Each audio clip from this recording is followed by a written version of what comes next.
Welcome, exiles, to my curtain call, Inquisitor, Glacial Cascade, Minor. It's a bit of a mouthful, but it breaks down to one key item we're building around, and that's Curtain Call, a mostly underloved, underused unique made by my friend Theros.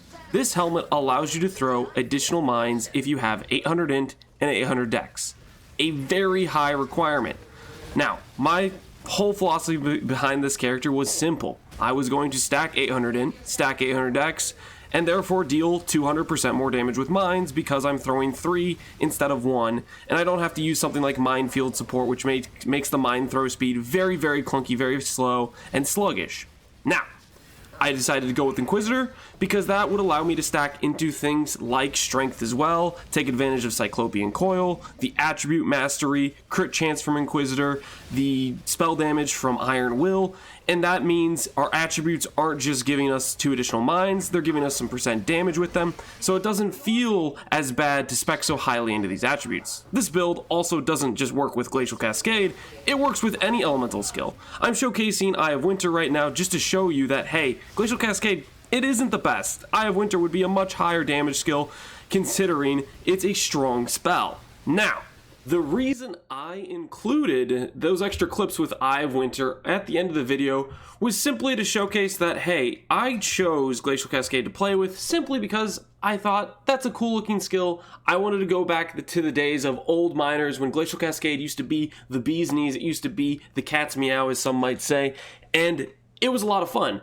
and it's a cool looking skill. Ultimately though, this is an example of this is a good skill, but it's not the best skill. I put Eye of Winter on for just a few maps, and it was clear to me Eye of Winter is stronger. I deal much higher damage with Eye of Winter. And that's even considering things like my Scepter, which has a +1 physical spell. If that was a +1 cold spell, I would be min-maxing towards Eye of Winter, but I didn't change my passives, I didn't change my gear to min-max around Eye of Winter, and Eye of Winter was still better. This is a key example of when you say you invest into something like AoE to help Glacial Cascade, and even though I have these things like +1 Fizz and I have AoE investment on my tree, there are other skills that are just better. This is a core thing in PoE where balance is hard, and sometimes there are other skills that are just better. And in the case of mines, for example, mines require some specific well, I should say, in the case of Glacial Cascade min-maxes its DPS, where you have to basically shoot the Glacial Cascade from a set distance, which I don't really know where to min-max that best. Maybe I needed more AoE investment to really take advantage of Glacial Cascade, but ultimately, I could just not worry about any of that, sock it in Eye of Winter, and have a better build. I also wanted to showcase Eye of Winter here to give the example of, hey, you might look at this Scepter and say, this is a really expensive min-max Scepter, I couldn't make this build, but you take away the +1 Fizz, and all right there, the Scepter gets cheaper.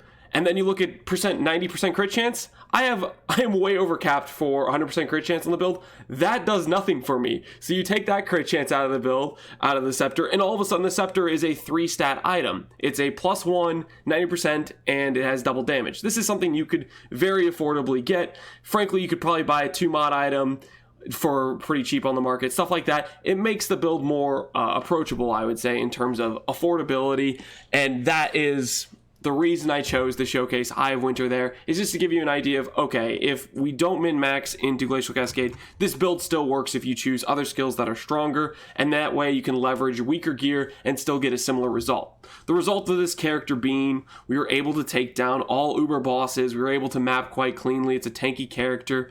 With this character, we get to 87 max all res. I actually would get 87 max lightning res, but I was too lazy. For example, I'm wearing a sapphire ring. I'm overcapped for cold res by like 40 res, so I could have a topaz ring and I'd be capped there, but I didn't recraft my ring. I could have the lightning res per quality enchant, stuff like that. I just never ended up recrafting the ring, or I never found the harvest enchant, so I just didn't worry about it. But the example of this character is we have close to cap chaos res, high max elemental resistances, spell suppress cap, some of the classic things, some decent armor, high regen, about 1500, so about 3000 regen per second.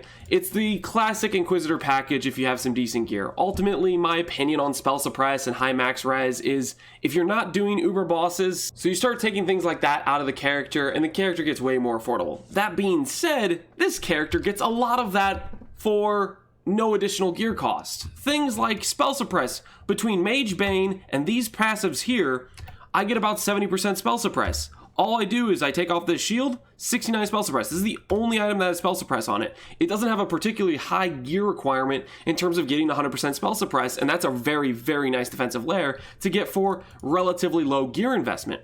We also get things like complete ailment immunity for the vast majority of cases with things like solipsism. It takes all this int investment we give and gives us back something very high quality of life, like making it so ailments don't last on us at all, because we have over 800 something intelligence. The reduced elemental ailment duration is like over 100%, which means in the vast majority of cases, if enemies shock us or chill us, it just never occurs because there is no duration on the shock or chill. There are other nice things like speccing into all three attributes and taking advantage of things like cyclopean coil, things like iron will, things like the attribute mastery. All these things mean that per every 5 of our lowest attribute, we're getting 2% damage, and then you include something like Iron Will, which is another 1% damage per 5 attribute of strength, and strength's our lowest attribute. With 750 strength, it ends up being, I think, roughly around 450, 500% increased damage, something like that, just from our Cyclopean Coil, Iron Will, and this mastery. This means we can afford to have a very sort of potato tree where we're pathing around getting these attributes and still get scaling on percent damage. It's a very convenient thing. It's weird to have a tree that doesn't have a lot of percent damage on it, but then it does because of the attribute scaling. And Cyclopean Coil, things like the attribute mastery, things like Iron Will, that's no extra cost to the build, which is pretty nice. Now, other features of this character are we do use Traitor Keystone with a Brutal Restraint. This is just far and away one of my most favorite techs to use, and it's so low cost in terms of taking a character where we want to stack attributes, which means we have a lot of suffix pressure on your gear. You'll see on my gear, I have attributes pretty much on everything that I can have attributes, which means we don't have a lot of space for res, but we can fix all that with simply the Traitor, Brutal Restraint, and one open flask slot. You get each res flask, you get them to have the reduced charges used roll, you put reuse at the end of the flask, and you get the mastery right here, which says utility flask gain 1 charge every 3 seconds. And between these things, these 3 flasks will last about 2 minutes. Now, from my experience, the vast majority, I'm going to say 99.5% of boss fights and all content in the game, this is 100% uptime. There is a small scenario in fights like, I want to say Uber Maven, maybe some fights where they have very long immunity phases and you don't get to hit the boss much and generate any charges, stuff like that where it drags the fight out really long.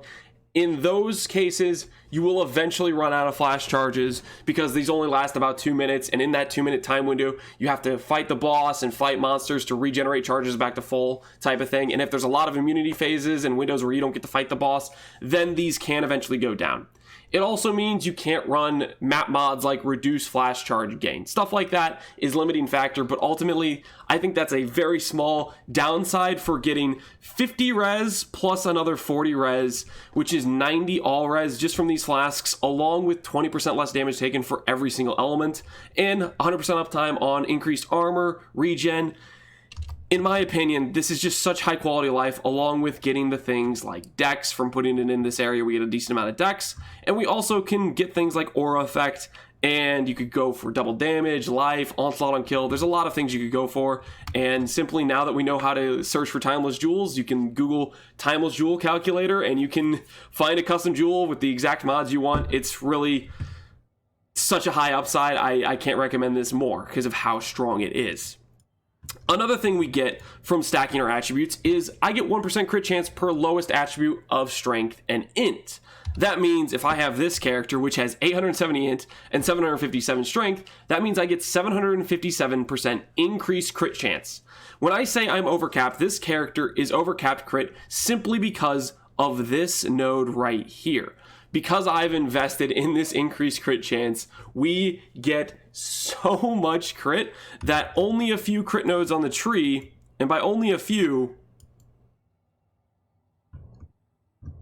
I think this is pretty much one of the only nodes I have crit chance on the tree. Do I have crit chance anywhere else on this tree? I might have used increased crit support. Did I use increased crit support? No, I just use charged mines. Between charged mines, the crit I get from my ascendancy, and I guess like this one crit node, and that's basically it. And you include something like Frost Shield, you include Assassin's Mark, and you have a 100% crit chance. It's pretty crazy that you can do things like that, but it's 100% a thing that exists. And it's very nice to have a build that doesn't just cheese crit with Brittle, because Brittle's probably going to die, and this would be something that might still be alive next league. So that's kind of the scaling, that's the building blocks of this character. Of course, we have things like Pious Path, Sanctuary, that feels good, the ability to put Righteous Fire into the build and have extra damage that way. And then we have things like Zealotry, Life Tap, Aura. Our auras are Hatred for double dipping on Glacial Cascade, which is great for a Fizz spell, but you don't even need to have a Fizz spell. You can use something like Eye of Winter and still have fantastic damage. And then we have Determination for armor. I went into Purity of Fire to scale max fire res. I have max fire res on my boots, and then some aura effect here. Ultimately, you could also do a Purity of Ice or a Purity of Lightning, just depending on if you get max lightning res, max fire res, max whatever res on your shield. Stuff like that you can look into. And then you would change the aura effect from Purity of Fire to whatever purity you're running instead. Stuff like that you can look into to min-max more. And you can get this build a 100% to 90 max res. All it would really take is getting a shield that has max res instead of things like lightning res or chance to block. Another thing I should say about this shield is probably the best item this character has. Ultimately, what happened is I was trying to buy spell damage shields to recombinate with shields with like life or spell suppress, and I got tired of messaging people and getting no one to respond, and I took my max power charge shield from my old build that I was trying to sell for like 10x, and I just YOLO recombinated it, and it was one of the scenarios where you just win every single time in terms of it kept all the good mods and it added +1 cold spell onto it. So I got really lucky with this. This is an outlier of expense in the build that I would say the +1 power charge, we don't need that. That overcaps our crit more than we need, sort of example. And then you don't need to get +1 and the high % damage sort of thing. I think the build will still be doing plenty of damage to be all content viable without it. But I just thought I should say that now when we're looking at this shield. As far as all the other gear pieces go, it was just a course of looking for items that had double attributes like Strength and Int plus Dex. For example, we have Dex on the gloves and then Strength and Int. Or on the boots, we have Strength and then we have the Dex and Int craft. Or on the ring, we have Dex and the Strength and Int craft. The Veiled mod that gives you 2 attributes is kind of like the top tier affix to have on gear because it gives you 80 attributes instead of 60 attributes. Obviously, it's a little bit better than a T1 attribute, but T1 attributes will do decent for you. The other thing I should say is for crafting an amulet like this, this was a process of taking good rare amulets and throwing them at Jorgen. Ultimately, the vast majority of this character, I was straight up just using an Astramentus. If we go over here, I take an Astramentus out. I'll give you an example of what this looks like. Our attributes actually should go up, I believe.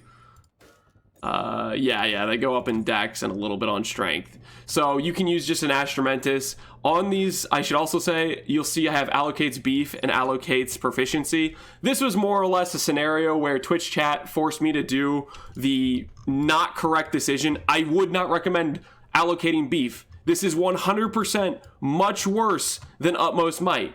Okay, the oil cost for Utmost Might is like, it's not expensive, okay? The reason I chose beef here was not because I was trying to make the right decision. It's because I was being guilt-tripped by Twitch chat to use freaking beef, and I flipped a coin and I lost. And moral of the story is, don't allocate beef. You can improve the build just by allocating something like Utmost Might.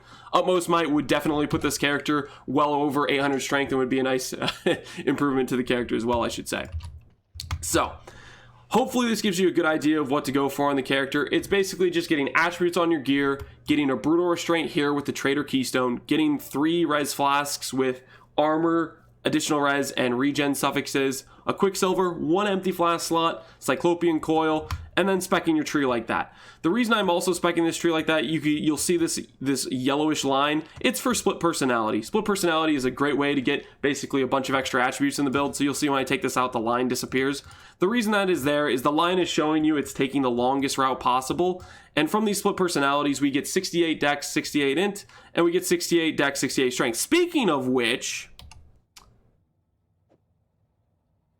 I probably should swap that Dex and Int to Dex and Strength, and then I could get just a little bit of Int somewhere else, and that would even out my attributes better. But that's neither here nor there. It's just another thing where I could min-max this build a little bit further if I wanted to. Ultimately, you can use pretty much whatever elemental skill you want. You can even use a physical spell and then just convert to an element, and it will work with Inquisitor. There is no specific scaling in this build besides having like specifically +1 cold spell on my shield. Say you wanted to run Purifying Flame or Blazing Salva, you could look for a +1 fire spell on your shield. Stuff like that. Feel free to play whatever skills you want. It works. You can basically slot in, slot out. Pretty much any skills you want, and the build will just work. It has that nice generic scaling factor, which I do like to have from time to time. It means you can have some variety in your life. Say you get tired of seeing the Glacial Cascades, you know, you're like, oh, Glacial Cascades are cool and all, but I would rather play with Eye of Winter. I want to mix it up, have a little bit of variety. It's just that you can swap that in and the build will work. So ultimately, hopefully you guys enjoyed this video. This character was a fun little project for me.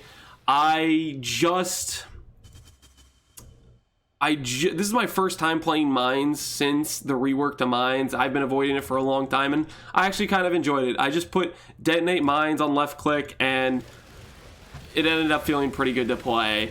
You put that on left click, you have simple things like your Eye of Winter on like 2 different keys, so that way you can either hold down your mouse, or I can hold down my keyboard, and it still just pops off. And it ends up being a pretty high quality of life play style. Other support gem things we do is we do a Divine Blessing with Zealotry and Life Tap. That means we pop that off and we get a really strong Zealotry. There's other value you can do, like add Enhance to your Divergent Righteous Fire, add Enhance to Flame Dash, add Enhance to Detonate Mines. That makes your mine detonations go off a little bit more cleanly, a little bit more fast. And the other support gems I have are Bear Trap, Shield Charge, Faster Attacks, and Arcane Surge. This is kind of a dead link, and Bear Trap I don't even fit on my skill bar actually. I maybe could take a little bit more time to change Bear Trap to like here and make it a key that I know how to press, but I kind of forgot about it, to be honest. It was supposed to be something that gives you 25% more damage pretty much, but it's ultimately ended up being something that I forgot existed. So that's the support gems there. And then in your helmet for a curtain call, you will probably need a 90% reservation corruption if you're going to fit in the auras as well as I have here. Ultimately, what I would say is if you can't fit in the auras without the 90% here, you're going to need an Enlighten. That's the one change you'll need to make. I mean, Arcane Surge here is a dead link, or Bear Trap's a dead link. You just get an Enlighten in the build and the auras should fit just fine, sort of situation. So that's, I think, breaking down all of the various portions of the build. Hopefully you guys enjoy this character. I think it's been a fun time for me. Maybe it'll inspire you to have some other creative ideas and take it your own way. But enjoy Exiles. Take care. Actually, don't leave yet, because I realized I forgot to showcase mapping footage. I did some bossing footage at the montage at the beginning. I didn't show mapping with this character, so I'm going to do that right now real quick just to give you guys a look into what the character looks like while mapping. It's pretty chill playstyle. It's basically you have your movement skills, and you have your one attack you use while you're mapping, and that's pretty much it. The Glacial Cascades are pretty good AoE wise, just kind of chuck them around. The mines auto target the enemies. It's a scenario where I don't even necessarily have to be like looking at the screen, and the mines will target whatever is there, right? I'm looking straight at the camera right now. I'm not looking at the screen, and I'm pretty sure the mines are still just targeting the monsters, which is a nice like quality of life if you want to be more I don't know, nonchalant, more chill, relaxed. Skills that can hit the whole screen or skills that can auto-target are examples of scenarios where you can do that sort of thing. And that's definitely one of the nicer things I've noticed about Mines. For a while, after they changed Mines, I've been avoiding them in honor of my friend who hates Mines. But now that I've played them, they're not too bad. I'm sure Theros, my friend, will find it in his heart to forgive me for saying that someday, but for the time being, that's a showcase of what the character looks like while mapping. Hopefully you've enjoyed this video. Take care, Exiles.